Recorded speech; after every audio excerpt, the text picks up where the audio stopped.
سلام دوستای عزیز. آیا شما هر وقت به دنبال تایید دیگران هستید و یا هم در این فکر می باشید که دیگران در مورد شما چی فکر می کنند؟ این ویدیو برای شماست.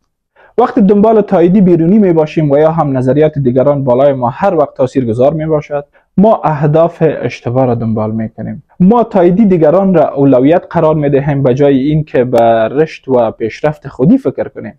شاید اهداف را دنبال کنیم که هیچ خواسته نبودیم و یا هم فقط دنبال پیروزی باشیم به جای اینکه به رشد خودی فکر کنیم. اینجا بعضی از نکات را امرایتان شریک می‌سازم تا بتوانید خود را از تایید دیگران نگه دارید. نخست از خودشناسی. خود را بشناسید و از خود بپرسید شما چرا دنبال تایید دیگران هستید و یا هم هراس از این که دیگران شاید شما را قضاوت کنند. خودشناسی میتواند کمک کند تا مشکل از ریشه حل شود.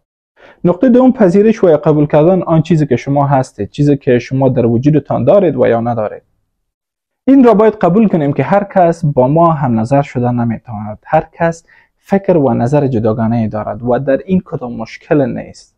و دیگر این که اعتماد به نفس داشتن هم بسیار ضرور می باشد و به توانایی که دارید به آن اعتقاد داشته باشید و نگفتن را یاد بگیرید. برای خود اهداف تعیین کنید، از اهداف روزانه کوچک گرفته تا اهداف بزرگ.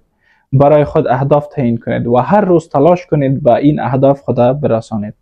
اگرچه بسیار کوچک هم باشد، این برایتان اعتماد نفس اضافه می کند و کمک می کند هر روز یک قدم جلوتر باشید.